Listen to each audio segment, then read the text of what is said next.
Good day, everyone, and welcome to the BioFire FilmArray Pneumonia Panel educational module, where today we'll be focusing more on technical training. I am Christine Giannacchio. I'm the Vice President of Global Medical Affairs for bioMérieux and for BioFire. In thinking about the pneumonia panel and the importance of a panel of this type, I think we need to put it first in perspective when we take a look at the overall global burden of respiratory tract infections.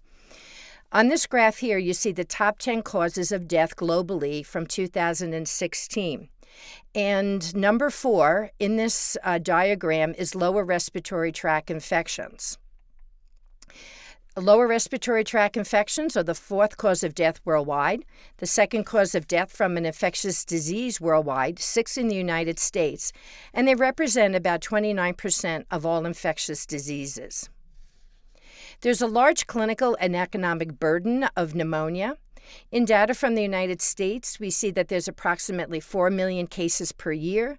About 1 million persons require hospitalization, leading to approximately 50,000 deaths, and this can vary annually, of course, tremendously depending upon the severity of the influenza season. If we look at the economic burden, roughly costs about $10.2 million per year, about $35,000 per admitted patient, and about $2,500 for all patients overall. So what do we need to diagnose? There's different classifications of pneumonia. We use this tool to diagnose community-acquired pneumonia. So that's a pneumonia that occurs in a patient not hospitalized or residing in a long-term care facility for more than 14 days prior to onset of symptoms. We use it for hospital-associated pneumonia. This is a pneumonia not incubating at the time of hospital admission and occurring 48 hours or more after admission and not associated with a type of mechanical ventilation. Ventilator-associated pneumonia, or VAP, is a pneumonia occurring greater than 48 hours after endotracheal intubation. If we take a look at what we commonly do in the laboratory, traditional microbiology, we know that takes days and is often inconclusive. In a very nice study by Jane et al., he looked at the community-acquired pneumonia requiring hospitalization among U.S. adults. This was a CDC-funded study on the etiology of pneumonia using culture for bacterial identification.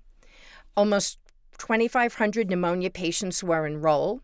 They identified overall a pathogen in 38% of the patients, and only 14% of the patients had bacteria identified. If you take a look at the chart on the right, you can see that there was a very low percentage of fungal and mycobacterial detections, 1%, viral co-detections in 2%, bacterial viral co-defections in 3% of the patients, bacterial only in 11%, viral pathogens only in 22%, but overall the vast majority, 62% of the patients in the study, had no pathogen detected. And in a quote from the authors, they state, "The low pathogen detection yield among adults who were hospitalized for pneumonia highlights the need for more sensitive diagnostic methods and innovative discovery of pathogens." This is the BioFire FilmArray Pneumonia Panel. We have a group of bacteria for which we will be providing semi-quantitative results, and we will talk a lot more about that. And these include gram-negatives and gram-positives that are associated with community, hospital, and in particular in our ventilator-associated patients. There's also the atypical bacteria where you get a qualitative, detected or not detected result for Chlamydia pneumoniae, Legionella pneumophila, and Mycoplasma pneumoniae. Viruses with a qualitative result for the common causes, adenovirus, the coronaviruses, human rhinovirus enterovirus, human metapneumovirus, influenza A and B, the 4 parainfluenza viruses, and respiratory syncytial virus. Included in the panel also are a group of antimicrobial resistance genes. In Staphylococcus aureus for methicillin resistance, we detect both the MEC-A, MEC-C genes in combination with MREJ, which is the junction that ties the staphylococcal chromosomal cassette to Staph aureus in these samples. We also detect several carbapenemase enzymes, IMP, KPC, NDM, OXA48-like, and VIM, and from the large variety of ESBL enzymes, one of the most commonly found, which is CTXM. The BioFire Pneumonia panel is compatible with all the BioFire FilmArray systems. So on the left with the 1.5, the 2.0 version, and of course with the torch system. The BioFire FilmArray system for the pneumonia panel is similar to the other panels that we currently offer. So included in the FilmArray pouch is everything that we need from sample processing through detection of the targets or analytes present in the panel. The samples are lysed by agitation, which is bead beating. Extracts and purified nucleic acids from the sample are done using silica magnetic bead technology. The pouch performs nested multiplex PCR by first performing a reverse transcription and a single large volume massively multiplex reaction, PCR1, then performing multiple singleplex second-stage PCR reactions, or PCR2, to amplify sequences within the PCR1 products. The system then uses endpoint melting curve data to detect and generate a result for each target that's present on the array. The BioFire system also uses real-time amplification data from the assays relative to a quantified standard material, or QSM, included in the pouch to provide an estimated value in genomic copies per milliliter for the bacterial analytes that will be semi-quantified. The BioFire Pneumonia panel setup is depicted in this picture. It's very similar to what you currently do for the other BioFire panels. So the FilmArray pouch is loaded into the holding station. In step 2, a rehydration buffer is added to reconstitute the reagents in the pouch. The sample is then added via a very specific flock swab into the sample buffer that's added to the second tube. The swab is then mixed in there, and then it's inverted 3 times, and then the sample with the sample buffer is then loaded into the FilmArray pouch. The time to results takes approximately an hour with about 2 minutes of hands-on time. The intended use of the panel. The pneumonia panel is a multiplex nucleic acid test intended for use with the BioFire FilmArray systems, as mentioned, for the simultaneous detection and identification of multiple respiratory viral and bacterial nucleic acids, as well as selected antimicrobial resistance genes in sputum-like specimens, which could be adduced or expectorated or endotracheal aspirates, or bronchial alveolar lavage BAL-like specimens, so BAL or mini BAL. And key, it's obtained from individuals suspected of lower respiratory tract infections. The following bacteria that are listed on the table below will be reported in a semi-quantitative bin that we will discuss further as genomic copies of bacterial nucleic acid per milliliter. And the purpose is to aid in estimating the relative abundance of the nucleic acids from these common bacteria within the particular specimen. The following atypical bacteria, viruses, and antimicrobial resistance genes are reported qualitatively. So the atypical listed here, the viruses, and the resistance genes. So the patient populations that can be tested with the assay are shown here. Again, we want this from individual exhibiting signs and/or symptoms of a respiratory infection.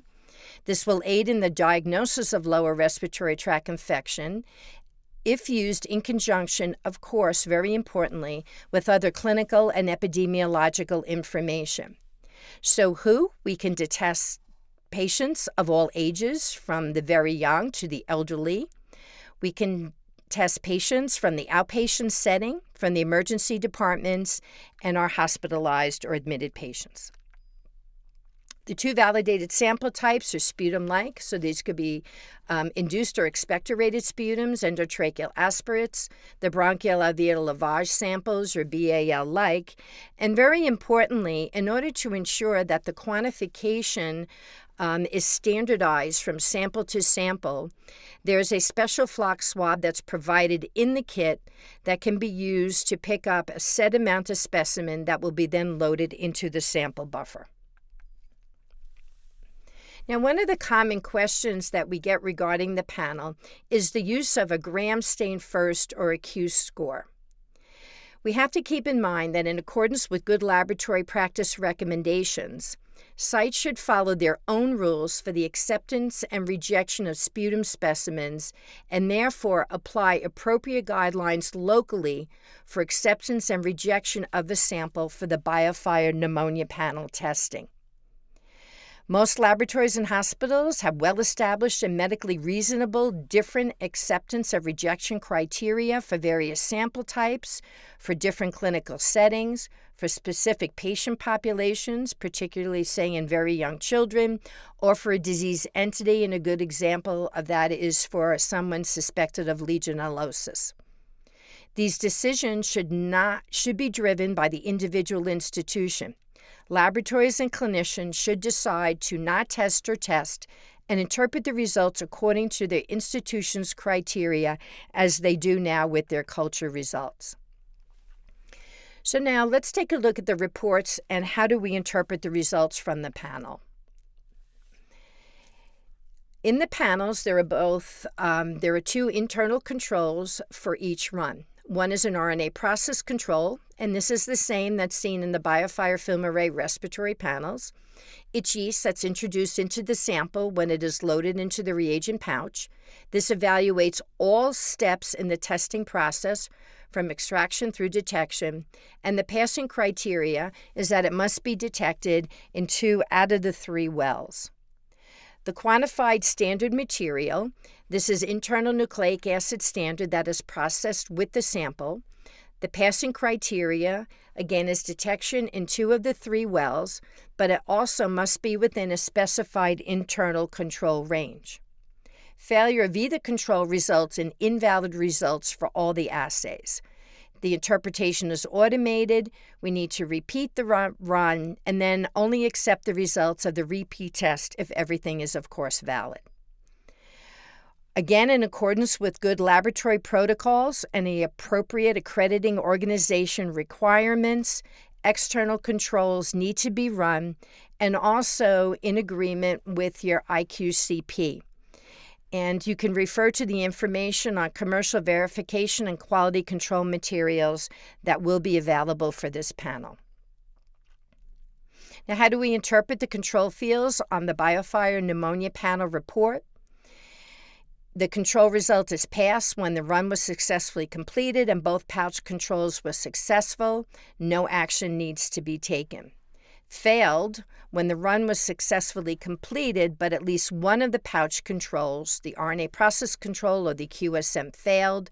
We would repeat the test using a new pouch. If the error persists, contact customer technical support. Invalid is when the controls are invalid because the run did not complete. Typically, this indicates a software or hardware error. There will be different error codes displayed that should be noted on the run and in the run status field. And the user should follow the instructions in the information for use, package insert, or confer with the operator's manual, or contact customer technical support for further investigation. Now, how is the semi-quantification calculated in this assay? We mentioned that we have a quantified standard material. This is at a known concentration of 10 to the 6 copies per ml. Like similar to other quantification assays using real-time PCR, the difference between the amplification of the QSM and the amplification of a target is used to extrapolate a copies per ml concentration for the target itself, as shown on the figure to the right. These results are then going to be reported in bins. So how does this binning work? So for bacteria, the estimate is based on the real-time PCR relative to this internal standard material and is reported in bins over a relevant range from a bin of 10 to the 4th to greater than or equal 10 to the 7th copies per ml. Each bin represents a 1 log range of values with a discrete lower and upper limit. So if you take a look at the bins that are present below, our first reportable bin, which is about 10 to the 4 copies per ml, has a lower limit of detection of approximately 10 to the 3.5. The upper limit of that bin would be approximately 10 to the 4.5. And this is how the results will be reported as how they fall within each one of these individual bins. Now, there are times when an organism might be detected by the assay, but if it's less than the 10 to the 4th bin, it will be reported as not detected.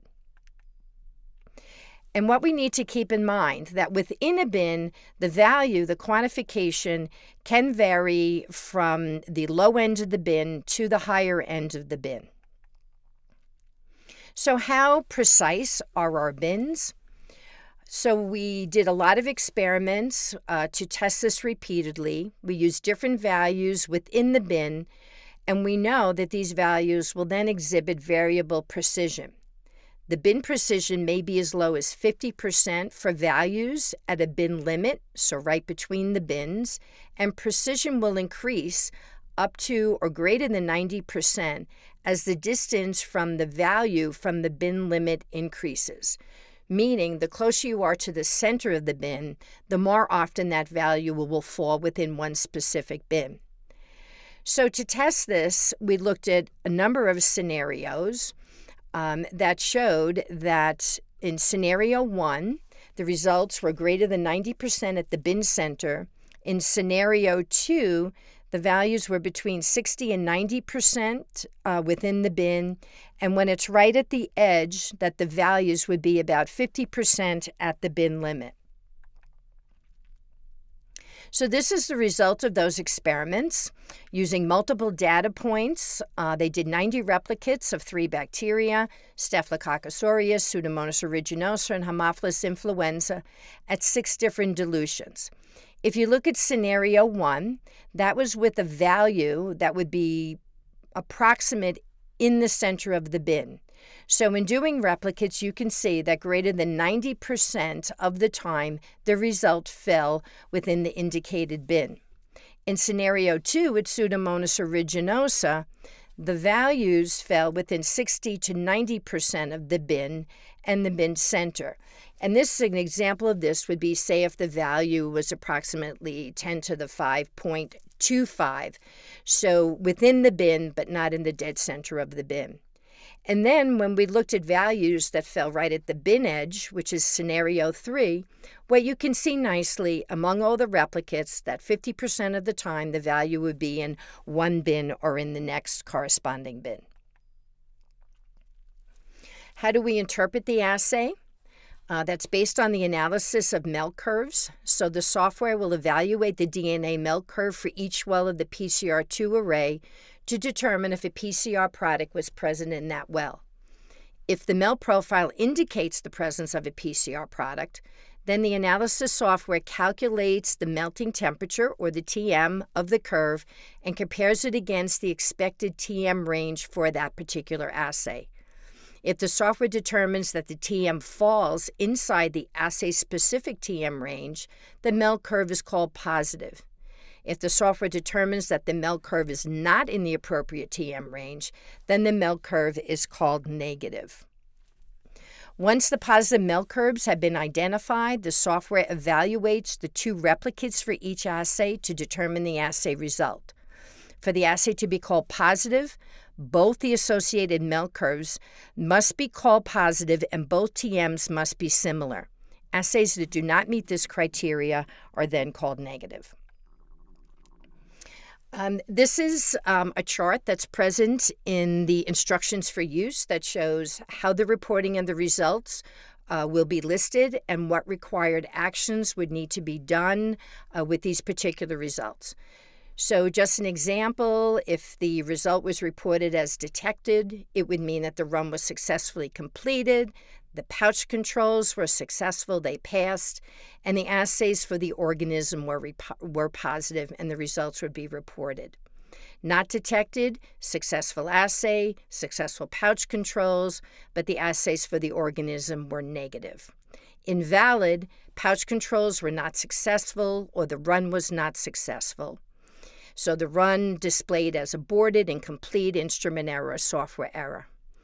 And then also there may be times when a result is reported as not applicable, and that would be for antimicrobial resistance genes.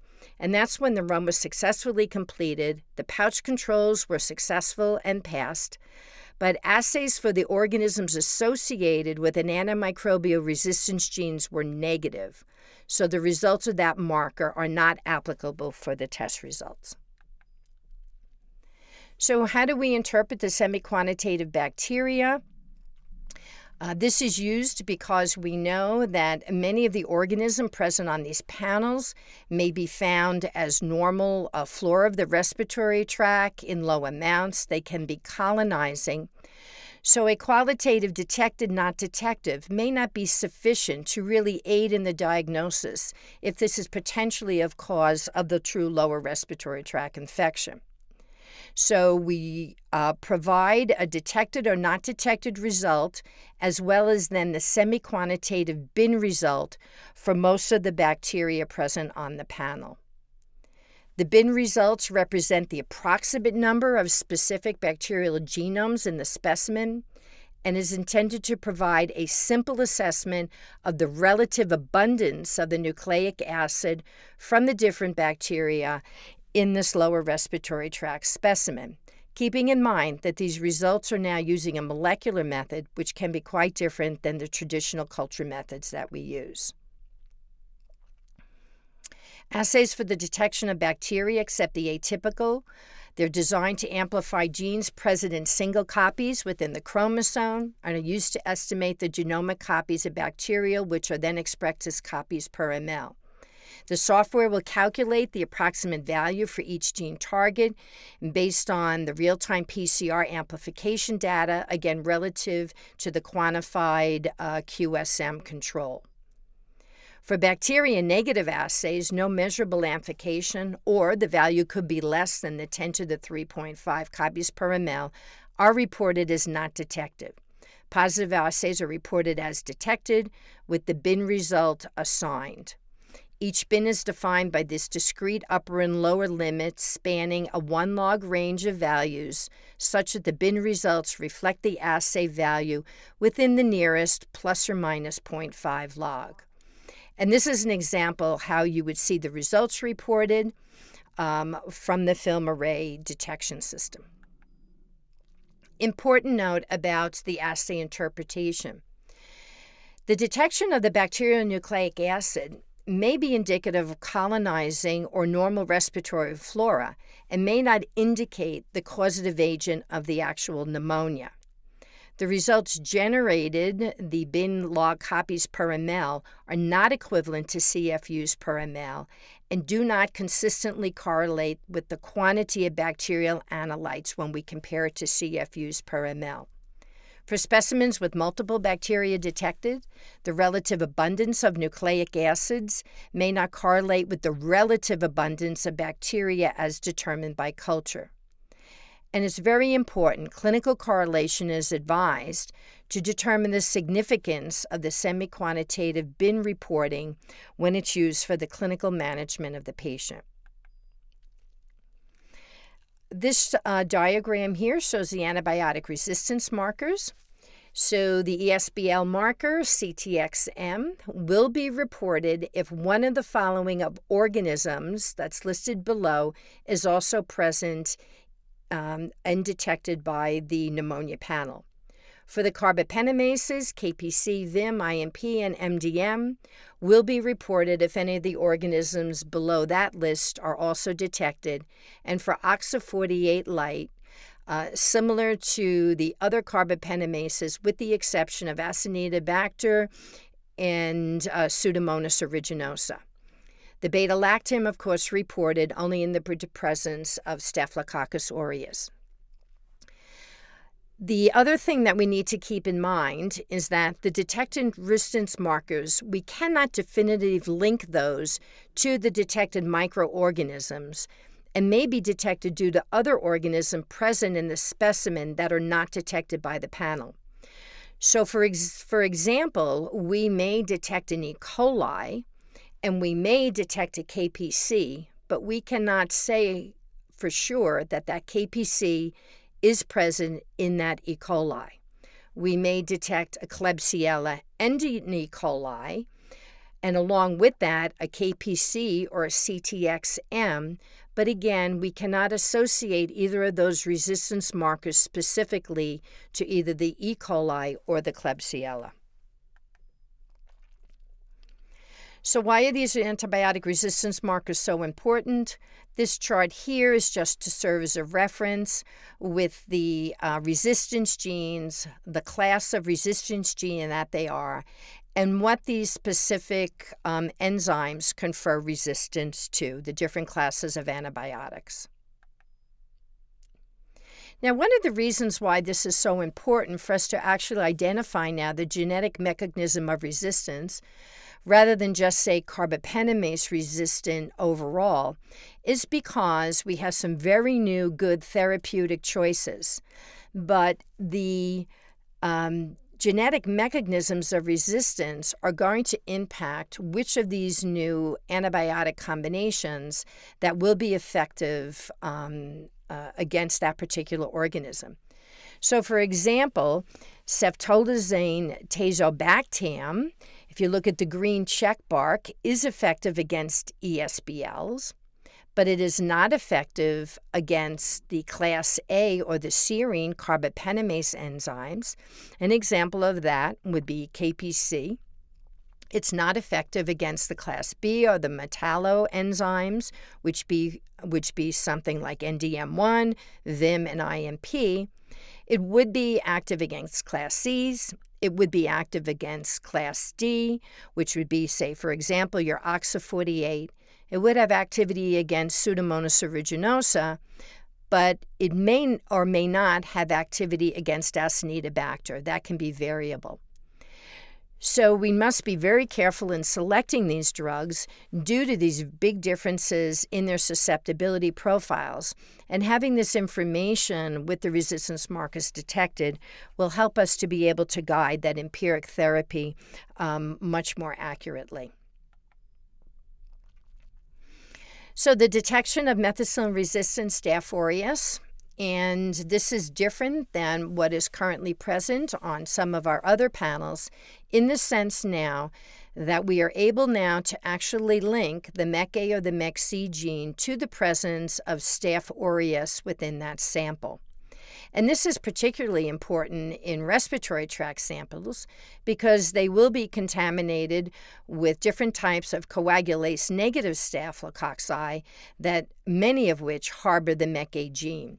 So we would want to make sure that if MEC-A or MEC-C were detected, that they're related to Staph aureus.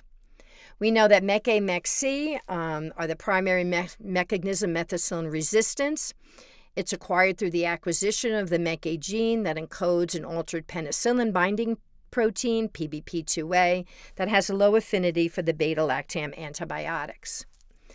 It's carried on a chromosomally integrated mobile genetic element called the staphylococcal cassette chromosome MEC, SCC MEC. The type 11 cassette also can carry a divergent MEC-A homolog, which is the MEC-C, which we now see arising as part of the scope of methicillin resistance. In Staph aureus, the MEC-A cassette integrates into a very specific region in the Staph aureus genome. This insertion creates what we call MREJ, or the SCC MEC right extremity junction. And by being able to detect this junction, we know that the SCC MEC cassette is then in Staph aureus.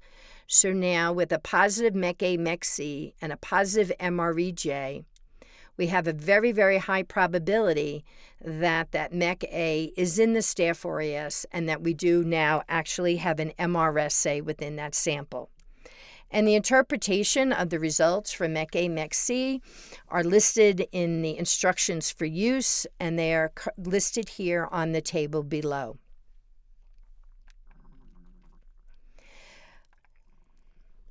So how do we interpret the other antimicrobial resistance genes? They're reported qualitatively, detected, not detected, based upon the assays, and only if an applicable bacterium, a potential carrier, that AMR gene is also detected in the sample. So that's when you will get a detected result. Not detected when an applicable bacterium is detected and the antimicrobial resistance assays are negative, or not applicable when a bacteria that may have it are not detected, and that would be then regardless of the result for the antimicrobial resistance gene. The thing that we need to keep in mind is that we know that antimicrobial resistance can occur via multiple mechanisms. A not detected result for a genetic marker does not indicate susceptibility to the associated antimicrobial class or drug classes. And a good example of that, for instance, is in Pseudomonas and Acinetobacter.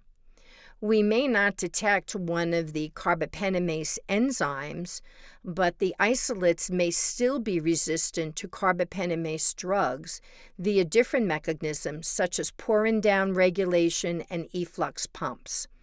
And this is a very important educational piece that you must relate to your clinicians so that they understand that a negative result does not automatically equate to susceptibility. A detected result for a genetic marker cannot be definitively linked to that microorganism. So sometimes you may get, for example, a report of an E. coli and also a report of a positive KPC, but when you test that E. coli may actually be susceptible to the carbapenemase drugs. And that could be due to the fact that the KPC could be present in an organism that was either not detected by the FilmArray panel or below our limit of detection and not reported. The panel results should always be used in conjunction with culture and antimicrobial susceptibility test results for determination of resistance or susceptibility of the target organisms. And the complete phenotypic susceptibility testing should be conducted for each potential pathogen in accordance with whether or not you use CLSI or UCAS recommendations. This is an example of the BioFire Pneumonia panel report. The first page of the report, which is shown on the left, is a summary report. So you can see here listed, the type of sample is listed, which is very important because you may use different interpretive guidelines depending upon whether or not it's a sputum or, say, a bronchial alveolar lavage. Listed here is detected Klebsiella pneumoniae group, Streptococcus pyogenes, and Haemophilus influenza, giving the relative bin amounts, so greater than 10 to the 7th, 10 to the 6th, and 10 to the 4th. For the antimicrobial resistance genes, we detected a CTXM. Again, we do not know exactly which organism this came from. There were no atypical bacteria detected, and we did detect a virus, which was influenza A. On the second page of the report, it lists everything that was tested for and all of those individual results. So next, I'd like to present to you the clinical study data that was used for our FDA and our CE marking submissions to the regulatory agencies, and how the BioFire FilmArray Pneumonia panel compared to quantitative culture, standard of care culture done at the local institutions, and then quantitative molecular testing. So the study sites are shown here. There were 8 sites across the U.S. to pick up different geographical differences in the types of the strains and the isolates that they see. We captured relevant patient information, including comorbidities, demographics, healthcare setting. We also captured the standard of care lab results. So this was what was done routinely locally at each site. So that would be the gram stain and the standard of care culture. Those methods could vary tremendously, including how the organisms were reported. All the samples were tested prospectively. And then all samples were shipped to a reference laboratory for standardized quantitative culture. And in the quantitative culture, for each specimen, 4 plates were done at 4 different dilutions per plate to get a very accurate CFU quantification. The samples then were also analyzed with an additional independent quantitative molecular comparator. So these are the demographics from the clinical study. What you can see here, they're very nicely. We have a good distribution of ages from the very young, less than 5 years, to patients greater than 65 years of age, and different clinical care settings such as hospitalized, outpatient, and emergency room department, and using a variety of equally balanced samples, whether they were BAL or BAL-like or sputum-like specimens. The BioFire Pneumonia panel showed overall a very high sensitivity and specificity. The performance values were calculated compared to both molecular or culture-based methods. There are some fundamental differences between measuring genome copies and viable organisms, but overall, when you take a look at the positive percent agreement or the sensitivity, for BAL it was 96.2%, for sputum 96.3%. The negative percent agreement or the specificity of the assay was 98.3% for BAL, and for sputum overall 97.2%. One of the things that you will find when you use the panel is that PCR will certainly increase the diagnostic yield. And there are possible reasons why PCR detects positives that are not detected in culture. Remember, we're detecting nucleic acids, and we do not need a viable organisms. So there could be fastidious organisms, there could be antibiotic pretreatment, there can be variability in normal oral flora definitions and reporting, sample transport conditions that can affect the quality of the sample and the viability of the organisms, and of course, underlying patient factors. So the BioFire Pneumonia panel identified a potential pathogen in 48.8% of the BAL samples, which is shown in the diagram on the left. So viral and bacterial co-detection, 6%, viral pathogen only, about 10%, bacterial pathogen only in 33%, and no pathogens detected in 51% of the samples. A higher number, 72% of the sputum samples had a pathogen, a potential pathogen identified, viral and bacterial co-defections in 21%, viral pathogen only in 11%, and bacterial pathogens only in 40%, with no pathogens detected in 28% of the samples. We detected multiple pathogens per sample, and this was rather quite frequent. Viruses and bacteria were observed together in 6% of BAL and 21% of sputum specimens. The rate of multiple bacterial detections in single specimens was higher in sputum specimens, 19%, compared to BAL and 12%. And multiple viruses were observed in low specimen numbers, about 1%.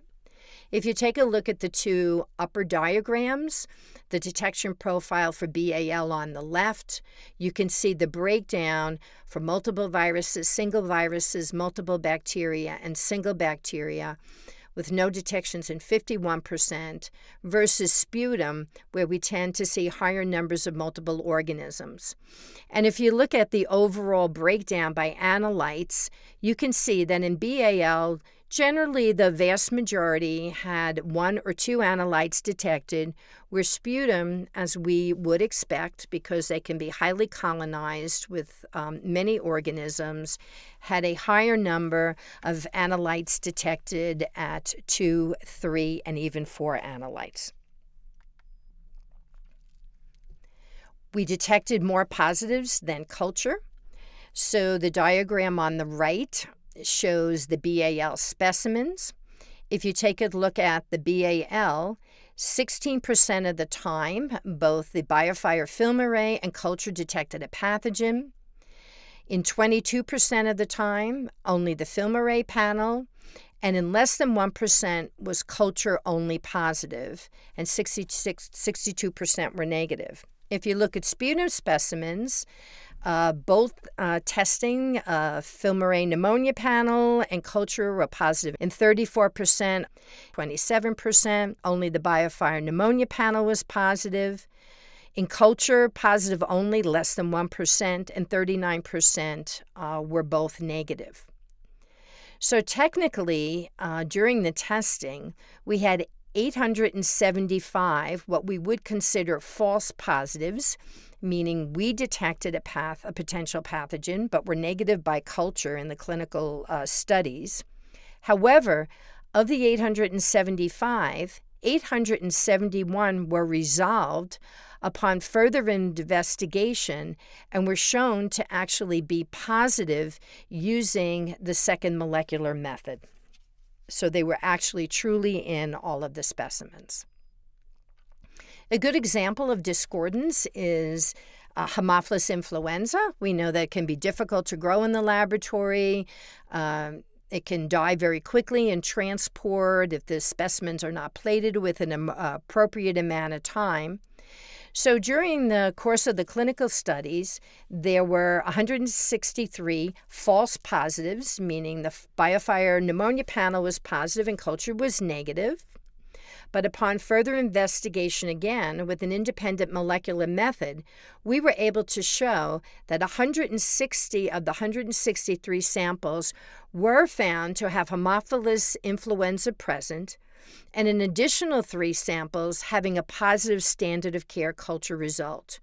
So all of them, again, were actually in the sample, but were not detected by the quantitative culture results. There will be differences in the quantification between the PCR and culture. This can vary depending upon how a laboratory reports their results. You may do quantitative cultures, you report in CFUs, but many laboratories use semi-quantitative culture reporting, so this could be 1+, 2+, 3+, 4+, rare, few, moderate, or many. And we thought about the panel to characterize the amounts in a similar way as what we're currently used to with culture. But what we have found that the correlation between culture results and the pneumonia panel will not always be very straightforward. And why is this correlation not always very clear? And that's because there can be sample quality variability, antibiotic pretreatment variability between the samples. There's subjectivity of the culture assessment, even between technologists within the same laboratory. Certainly between laboratories, we have different reporting requirements that can affect these different results. So we did a number of studies to take a look at how our semi-quantified results, or our bins, compare to both molecular testing and to the quantitative culture.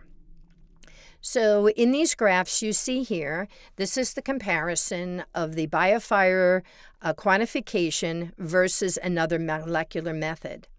And if you look at the alignment, you can see that there's a very, very high correlation between 2 different molecular methods used to quantify the targets within the same sample. And that's pretty much what we would expect with 2 molecular methods. However, when you compare the results using our semi-quantified bins versus a quantitative culture, you can see that both in BAL, in the diagram on the left bottom, and sputum on the right, that correlation is not exactly as what we saw using 2 quantification methods. That there is this shift, you can see to the right, where molecular tends to generally quantify at higher numbers than quantitative culture. Now, this is not an absolute difference. It can vary depending upon the organism, and that difference can also vary depending upon the sample type.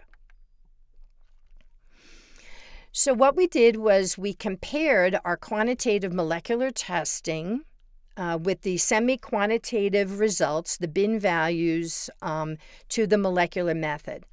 And if you look at the 2 diagrams on the right, the top for BAL and the bottom for sputum, you can see that for the majority of the cases across the dynamic range of the BioFire assay, that when we compare it to another molecular method, that the results usually correlate within 2 adjacent bins. So for example, if you look at BAL at 10 to the 4th to less than 10 to the 5th, the majority of the results fell into either the 10 to the 4th or the 10 to the 5th bin. And that you can see is pretty standard across the reporting range. And much the same for sputum, where compared to another quantitative assay, where we put them into bins, you can see that the results fall plus or minus an adjacent bin. We then did the same. We compared our bin results to the standard of care results. So this is the routine testing that was done at the 8 medical centers for the 1,600 specimens. But every laboratory reported things a little bit different, so we standardized the results. So if we had a BioFire bin result of 10 to the 4th or 10 to the 5th, we considered this concordant with a standard of care result of few. A bin result of 10 to the 5th or 10 to the 6th are concordant with what would be reported as moderate, and 10 to the 6th or greater than 10 to the 7th with what would be reported as many. And what you can see here, again, you can see that the specimens sometimes do tend to fall within a 1-bin range, but there's also a number of specimens that fall even outside of the 2 bins into a 3-bin range. So that difference compared to standard of care culture will be greater than what we see compared to a molecular method. And it is not going to always be within a single bin range of each other. So how did we come up with these bins? And this was really based on our old-fashioned traditional culture methods and the old interpretation guidelines.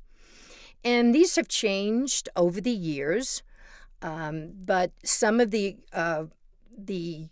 values that we use in judging the importance of an organism within a particular sample are shown here. So for example, in a sputum, is the organism likely to be significant? Well, if it's predominant pathogen on a gram stain in culture, if the organism grew at greater than or equal to 10 to the 6 CFU per ml, if there were abundant neutrophils seen on a gram stain, not likely to be significant if the predominant pathogen was not present on the gram stain, or if it was only a 1 to 2 plus growth on culture, if the quantification was less than 10 to the 6 CFU per ml, and neutrophils were not abundant.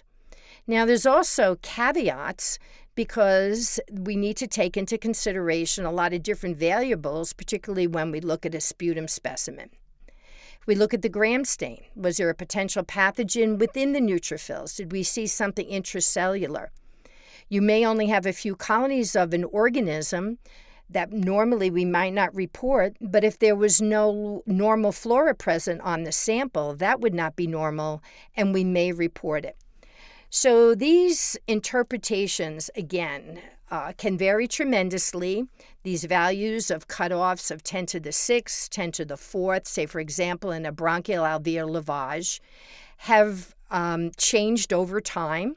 They can vary by country. In Europe, sometimes we see different values. We can see different value used in even different regions, in different laboratories. And so these correlations really need to be put in accordance with what you currently use in your laboratory. Now, this is some data from the Evaluator program. The Evaluator program provided a FilmArray Pneumonia panel to laboratories across the world that they could use to take a look at what was the correlation between their standard of care culture results and what they would get on the pneumonia panel. And I picked a couple of examples to show you what you may see, what you should anticipate, and how you want to think about the interpretation of these results in your laboratory. So this slide is an example of where we had concordance for analytes that were present on the panel. So if you take a look at the first example, that's a sputum, where on culture, they detected a Klebsiella pneumoniae with an ESBL. The quantity was occasional. We detected Klebsiella pneumoniae group. We detected CTXM and a bin value of 10 to the 5th. Pseudomonas occasional. We also had Pseudomonas at 10 to the 4th. They detected Candida albicans as occasional, but Candida is not on our panel. The second sample, which is a BAL, you see nice concordance for all 3 targets, MRSA, Pseudomonas, and Acinetobacter baumannii complex. But here, the values of the quantitation are a little bit different. So, for example, Staph aureus, they reported at 10 to the 5th. We reported a little bit higher at 10 to the 6th. We reported Pseudomonas a little bit higher. However, for the Acinetobacter, we reported it as 1 bin value lower. The next sample, the BAL, we both reported Haemophilus influenza, but we do not have a marker for normal flora nor yeast. They're not on the panel. In the 4th, the BAL, both using molecular methods by a laboratory, we nicely detected Legionella pneumophila. And in the last BAL, again, all 3 pathogens were detected. However, again, we see a little bit of an increase in our bin detection of Staph aureus, Pseudomonas aeruginosa, and 1 bin lower for the Acinetobacter baumannii. In this trial set, we see where the pneumonia panel picked up more detections.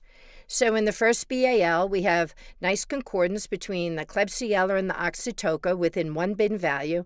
However, they did not report E. coli, they did not report Marxella catarrhalis, and human rhinovirus enterovirus group. In the second BAL, they reported just Candida albicans, but this is not on our panel. But we did report at a detectable rate Haemophilus influenza, Staphylococcus aureus, and Mycoplasma pneumoniae. And lastly, on the sputum, again, we do not report normal flora yeast, but they did not report Haemophilus influenza at relatively high numbers, greater than 10 to the 7, Strep pneumoniae, Streptococcus agalactiae, and human rhinovirus enterovirus. And then finally, in this data set, I want to give you some examples of where we can have discordant results and what are the potential reasons for those discordants. So in the first sputum sample, they reported Streptococcus aeruginosus, that is not on our panel, but we were concordant with Pseudomonas aeruginosa and Enterobacter cloacae within, again, about that 1 bin different dilution. In the BAL, for the second specimen, they reported Staph aureus, but they reported at a value of 10 to the 3. That would not be reported by the BioFire Pneumonia panel because that would be lower than our limit of detection. Remember, that bin edge is about 10 to the 3.5. In the second case, they reported a Haemophilus influenza, which we did not report. So that truly could be a misdetection. And then normal flora, which is not on the panel. In the ETA, they reported Klebsiella oxytoca. Remember, again, 10 to the 3, which is below our lower limit of detection. And in the fourth ETA, Enterobacter cloacae, a 1+ at about 10 to the 3. Again, that would not be reported by our panel because it would be lower than our detectable limit. And then again, normal flora. So these are just some examples of some of the instances that you may see when you do your evaluation and concordance studies for the panel. Overall, this is the performance data that's in the instructions for use. You can refer to this. This is bacterial in BAL versus the culture that was done by the reference laboratory. And overall, you can see the sensitivity and the positive percent agreement was exceptionally high, with just really one lower than 90%. Klebsiella aerogenes, where just 1 out of 7 detections was missed. And a very, very high specificity, all greater than 90%. If we look at the atypical bacteria and virus in BAL, this would, of course, be compared not to culture, but to PCR and sequencing. You can see here that we had a very nice sensitivity and positive percent agreement. And if we look at the specificity or negative percent agreement, all well over 90%, very high, and 98 to 100%. This is the performance for bacteria in sputum versus the standardized culture. The sensitivity, again, it was very high, except for one that was less than 80%, which was Klebsiella rogenes, but a very low number detected in the study. There were only 4 isolates, of which 1 was not detected.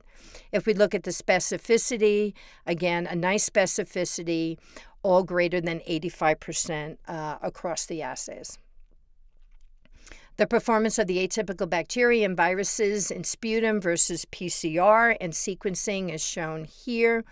The sensitivity here ranged for adenovirus, which was the lowest at about 77% up to 100%, with a very, very high specificity, all greater than 98%. And finally, the evaluation of resistance markers. This is qualitative detection, which is shown on this slide here. And again, a nice positive percent agreement for BAL, negative percent agreement, and also for sputum for the resistance markers that were detected in the study. And finally, I'd like to present some data that was from the clinical evaluation and that was done by Dr. Blake Buchan at the Medical College of Wisconsin, where they looked at the potential impact of the semi-quantitative molecular assay and the impact that would have on the treatment of patients with lower respiratory tract specimens. So overall, they looked at 259 BAL specimens that were collected prospectively. The residual specimen were tested on the BioFire Pneumonia panel. Identification results for the pneumonia panel were compared to their standard of care methods, and that included bacterial culture and PCR based on clinician orders. Chart review was conducted to determine the type and duration of antibiotic therapy for each subject.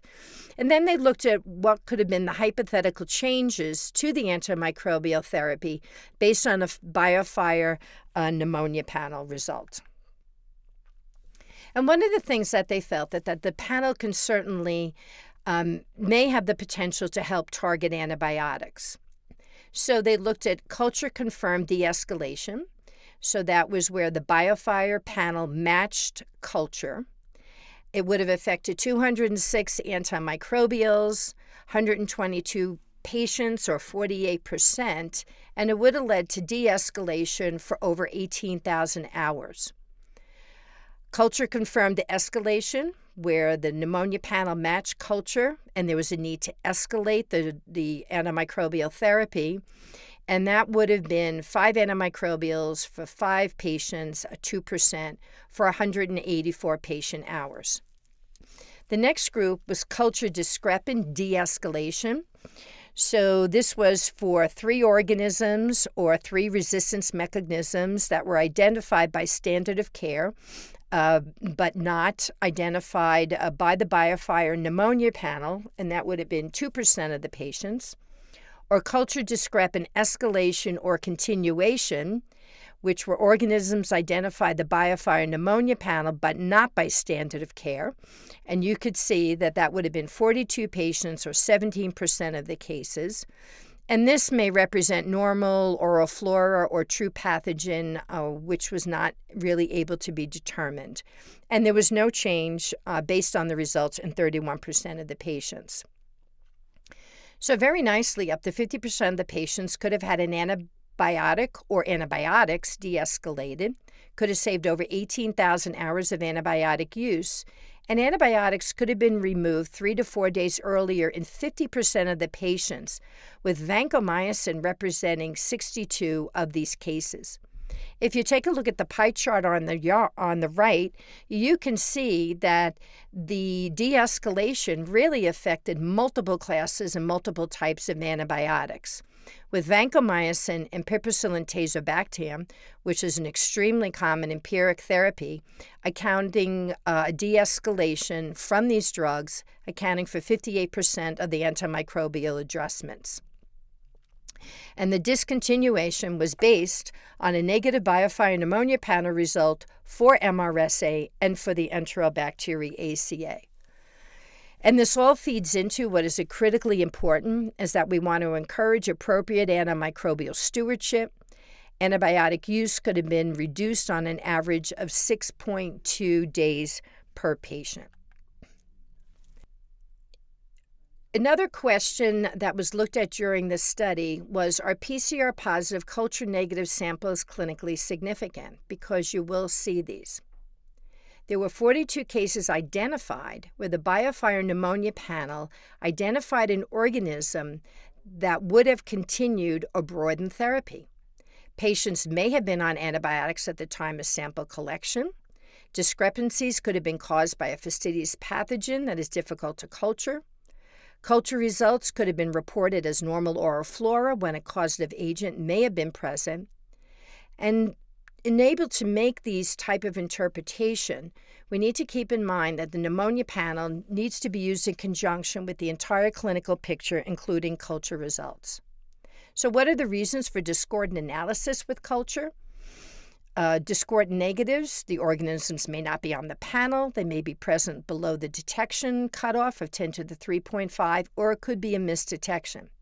For resistance markers that we determine by susceptibility testing, they could have been detected but no organism, so it was not reported, or it could be a misdetection. Discordant positives, we may have detected non-viable organisms, the patient may have been on antimicrobial therapy, or fastidious organisms were missed by culture. And a resistance marker, the resistance marker was detected but not associated with the organism detected in the panel.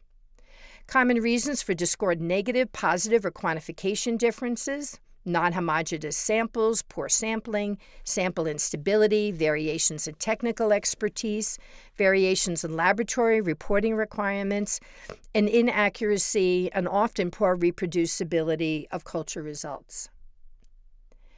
So one of the key things that's going to be important is, what is the clinical interpretation of the panel?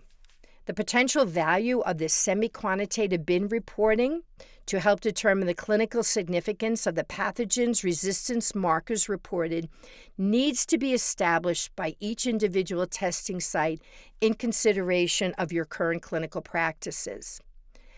The results and interpretation can be patient institution specific, and guidelines should be established with local education, very important, that should be facilitated by joint decisions between the various clinical care groups.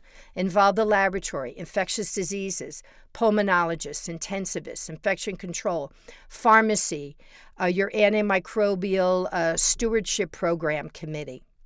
Users must understand the differences between PCR and culture, that our traditional reporting are not necessarily proportional to our bins. We will detect live and dead organisms as compared to culture. We must understand the effect of antibiotic treatment on culture results versus the panel, and there will be differences in the sensitivity and specificity of the panel versus culture. Remember that this test does not replace culture. Culture is still required for us to identify pathogens not on the panel and for comprehensive antibiotic susceptibility testing. So just a few important reminders. A gram stain is not required prior to running the BioFire Pneumonia panel. However, laboratories should follow their current good laboratory practices. Semi-quantitative values are not absolute quantification, like you have in an HIV viral load or a HBV viral load, but are reported in log bins with plus or minus a 0.5 log variance. Although we do have comparison data to culture, the interpretation of the bin value in relation to culture needs to be established by each institution. The clinical significance of the bin value needs to be established by each institution. You have to consider many variables that affect the results. And finally, the test is not intended to be used to monitor patient responses to antimicrobial therapy. Now, we do have a lot of questions concerning the panel. We're now currently correlating all the data from the evaluator program, and once that's correlated, we hope that that will provide some of this information for you. And we also have a number of prospective clinical studies that are now ongoing to take a look at the health economic impact of using this panel on making early clinical decisions in the treatment of pneumonia. So with that, I'd like to stop and say thank you.